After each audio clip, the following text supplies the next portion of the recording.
Yeah, I've been kind of, I don't know, just a little bit busy before starting this show here. Might have been a couple seconds late. Whatever. It's not like I'm fighting a fire or anything. Welcome to the Superpilotish channel. My name is Graham Wilson, and today in my nice, safe, dry basement, I'm going to be talking to you about the aviation news going on a little bit out in Los Angeles there. And after that, I'll be talking about, it's the wintertime. Well, what's a pilot to do when he's all stuck there? It was kind of a suggestion by one of my viewers, Daniel. So that's coming near the end. So first, let's get to the news. Okay, you might have seen on the thumbnail before you clicked on this here. Oh, hey, Harold. It was yesterday. Today's Friday. Yesterday's Thursday. Yeah, somebody was flying a drone around out by Los Angeles, and one of our water bombers kind of whacked the drone and stuck a hole in the wing. That's what that picture was on the thumbnail. So I was like, oh man, that's a drag. But I mean, probably the pilots are probably happy to get a little bit of a break, but I mean, it's not cool when you're fighting fires and someone's up there flying a drone trying to look cool, and you destroy your drone, and now the airplane's grounded because it's got a hole in the wing.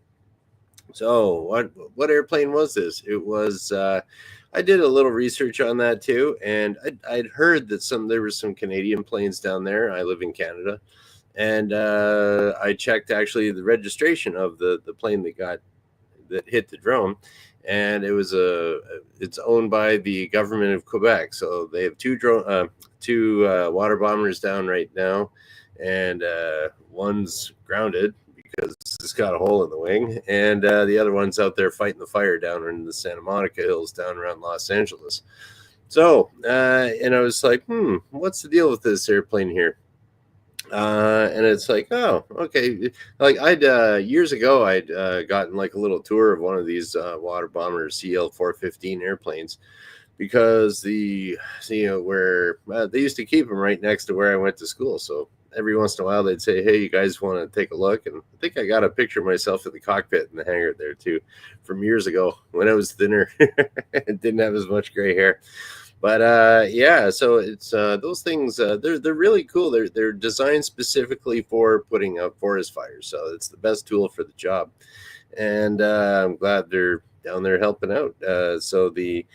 And I never really got into the statistics of what could it do. I kind of know roughly what happens with these things, so I will bring up my KD-12X. So yeah, what these things, you'll see them, they'll go down and they'll kind of scoop the water, and then they come out. But the interesting thing about these things is like it's a pretty big airplane, and when they're scooping the water, the scoop is a couple scoops, like about that big. That's about it. But the thing is, it's going so fast when it's going along the water that it fills up. I wrote down the statistics here. So what it will do is it'll fly down. It'll be scooping the water like this at 70 knots, which is about, 80 miles per hour. And so it'll be scooping along like this, scooping through just a couple little vents. And there's two. It fills up kind of two tanks on each side of the plane, kind of under here. And once the tanks are full, you'll see this isn't exactly the right plane, but you'll notice that when they're scooping along, the tanks are full. There's like a little overflow hole in the side of it, and you'll see the water kind of squirt out the side there. Then it's full, and then it takes off again. So it takes 12 seconds at about 80 miles per hour, and it fills up 1,600 gallons. So how much is 1,600 gallons? That is the equivalent to 32 50-gallon drums. So, those standard oil drums that you see, well, 32 of those get filled up in 12 seconds. So it's pretty fast. So, yeah, that's the way that works. And so I was looking at the hole on the leading edge of the wing for the CL-415 just from the picture that I saw. Doesn't look too bad to me, but the problem there would be is if that I tried to look into it too, how the wing was engineered. I do know that for some airplanes, the skin on it is actually structural.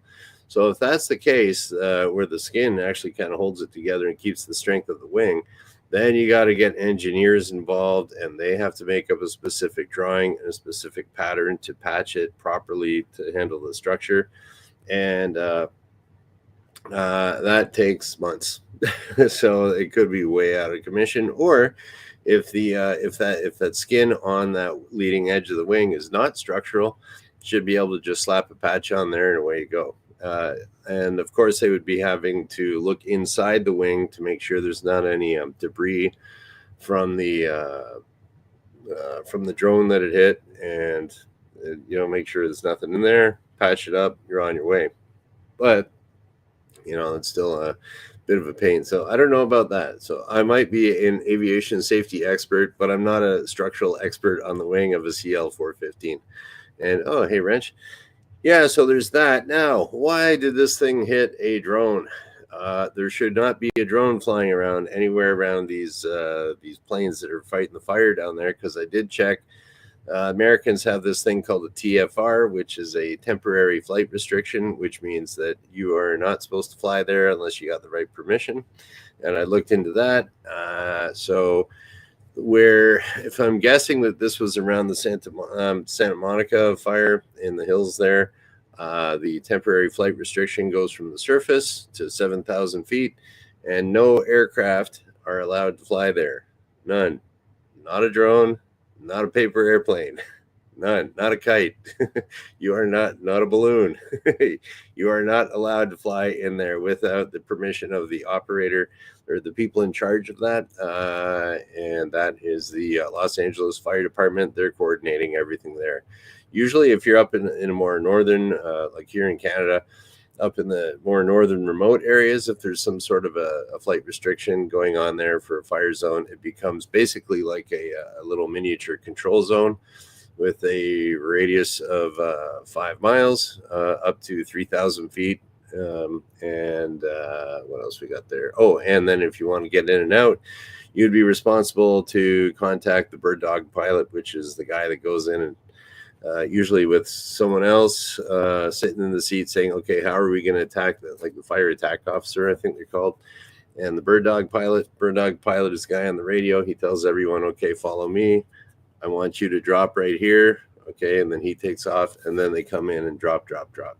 So that's the way that works for the coordination. But if you're flying a drone, don't fly any drones, man. That's illegal. Yeah, you're going to hit somebody. That's why it's illegal. So surface to 7,000 around Santa Monica Hills. Don't bring your drones around there. Okay. So anyways, that's that. There's some news, but it's a little unfortunate news, but no one got hurt other than now we're slowing down how fast the fire can get put out. So keep your drones on the ground. Okay. And so there's that. So now, second part of the show here, I'm going to get to a suggestion by Daniel, one of the viewers that pops in here. He sent me a little message. You can always direct message me on Twitter. And let's get to. I was going to start my little whiteboard all drawing up here, and I got watching all the planes on FlightAware, seeing where are they fighting the fires. Traffic into LAX in the Los Angeles airport. Still traffic coming and going, no delays. So they're just avoiding the fire. Okay. So we'll say winter pilots. Winter bad weather tips, we'll say. Okay. Bad weather tips. Yeah, we'll call it that. Number one. So this would be if you're flying, the weather's too bad to go flying. You're stuck on the ground.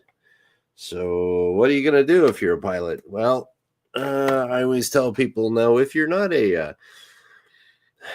would always tell my students, well, now's the time to start hitting the books. And that would apply to, pilots, even if they have their license and stuff like that. I've been kind of thinking about it now, like, okay, I'm going to be getting into the flying season here in another couple months, March, April. The weather starts getting pretty good. So I'll be probably doing a bit more flying. And then, I better get my head in the game. I've been out of it for a while. So, these suggestions will be kind of like for students or for other pilots. Here we go. So we are going to study. So maybe, okay, ground school. Okay, so if you're learning how to fly, okay, you could be in ground school right now.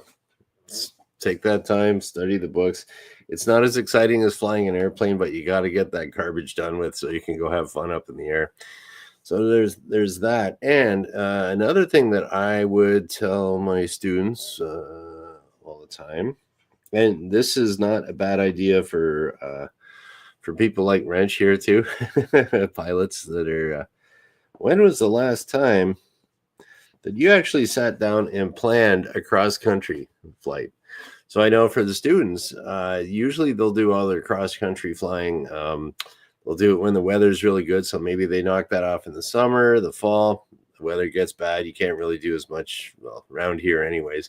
You can't really do that much flying in the winter because you always get, oh, the weather's nice here. And then at your destination, it's like freezing rain or something, or snow squalls. So yeah, plan across country. So because you get in the habit of doing that when you're flying in the summer, and it's very practical. Okay, this is where I'm going to fly. You draw you do it old school, draw the map, drift lines, all that other stuff, which you never actually do. You do it like that after you get your license, but it's good to know it old school. And if you are a pilot, planning your cross country would be like, okay, well, maybe I'll whip up my ForeFlight thing or my iPad, and then you'll discover, oh, I got to update it. Okay, it's better to update it now than right before you got to go do a flight when in the springtime when it's good. So, and just fool around with it. So that would be cross country planning. Just pick 2 spots on a map. Say I'm going to fly from here to here, and then you say, okay, well, what do I know about this starting airport? I don't know. Go look through your, weather, NOTAMs, all this other stuff. Go through the procedures of what would you do to do this cross country flight, and you'll be like, oh, I forget how to do that. So that's why it's good to do it now. And then you jog your memory, and then it'll be more fresh in the springtime when you actually do it. Okay, so another one here would be kind of more for the students, although technically a good pilot's always kind of learning and always a student. So if you are going to be writing a written exam, or even if you're thinking about writing a written exam, like I've always thought about getting my instrument rating, maybe you might want to buy a book and take a look at it. Like, is this for me? Is this what I want to do? So or maybe you don't want to spend that money. So you could go to the government website of whatever country you have and download your test guides. Okay, there's always and it's not like a study guide. It's here. This is how the test is done. And so that's what the pilot examiner has to stick to, those testing guides. Like when I was a pilot examiner, I had to test to what the guide is. So in Canada, we got that for your private pilot license, your commercial pilot license, your multi-engine flight test. You could there's all these different test guides, whether it's a written exam or a flying test. And yep, there you go. Check out the test guides. And a lot of instructors don't tell their students to do that, but that is exactly what the examiner has to test too. So it's worth taking a look at. Okay, now for the fun part. Okay, we are going shopping. So this is another way to, because if you're a pilot, you want to spend lots of money and deplete that bank account that's getting a little bit too high. So you can always go shopping for goodies. If you can't, if you can't spend your money on aviation fuel, you might as well buy a bunch of cool stuff that you can stick in your flight bag. Maybe shop for a new flight bag. So yeah, there's something you could always do with that. And yesterday, I downloaded a weather app on my phone, like some old geezer, and that's it's kind of got me thinking too. Maybe I should get into it And you can always play around with some weather apps, your ForeFlight, your you name the flying app. Download the freebies, play around with them, see which ones you like. I might do that myself. And of course, if you're one of those simulator guys, whoa, there's no. It's kind of funny. It's like I'm not really much of a flight simulator guy, but I think it's the flight simulator people are weird. Well, it's not that they're weird. They're like really into like they're either like right into the flight simulator, like insanely into it, or it's like, I got this simulator. I don't really use it. Like it's one of those things that simulator guys get like they're nuts. I went to school with a guy. He and his dad constructed a full 737 cockpit simulator in their basement, like full size, everything. Got the right seats, everything. I don't know. They got them on eBay or something like that, where they got all this stuff. But they made an actual 737 sim in the basement. I don't think it was full motion or anything like that, but he showed me a picture of it back in the day, and I'm like, dude, that's hardcore. And I know there's another guy. What did he do there? He got he was really into Messerschmitt, the BF 109 Messerschmitt. So he wanted to have like a Messerschmitt a sim in his basement, but he couldn't get the pedals or something. But he managed to like get some kind of. He showed it to me. He's like, "Yeah, that's my Messerschmitt cockpit for my sim." Like, dude, that's hardcore. But he couldn't get the rudder pedals just right, and he actually bought some A10 Warthog pedals on eBay or something like that. I guess they scrapped out a Warthog and he got the pedals. I forget how much he paid for them. And he somehow rigged those up to a simulator too. He's like, I got Warthog pedals there, but the rest of it's all BF 109 Messerschmitt. Like, cool. He was actually a really good pilot. So, but yeah, sim guys, they're a breed of their own. They're kind of like, or plane spotter people too. Those guys, they know everything about airplanes. Maybe they don't like flying them, but they like watching them and stuff like that. So those guys are pretty impressive too. Okay, so let's go over so you can plane spot and you can do your simulator stuff as a bonus if you want. Okay, so we'll go through our winter bad weather pilot tips, things you can do, and then we'll go to like Harold and Rancher over here in the comments. We'll see what nuggets of information we can get from those guys. Okay, study your ground school. Yeah, it's the crappy part of getting your pilot's license. It's the absolute worst part of doing that. You got to study all this stuff, but in the end, it's worth it. It's just that part sucks. Flying's fun, and it's not too hard. But like learning all your air regulations and meteorology and all that other stuff. But you got to do it. Plan across country. When was the last time you planned across country? Get a map, pick 2 points, draw a line, and start planning. It's good practice for your written exam too.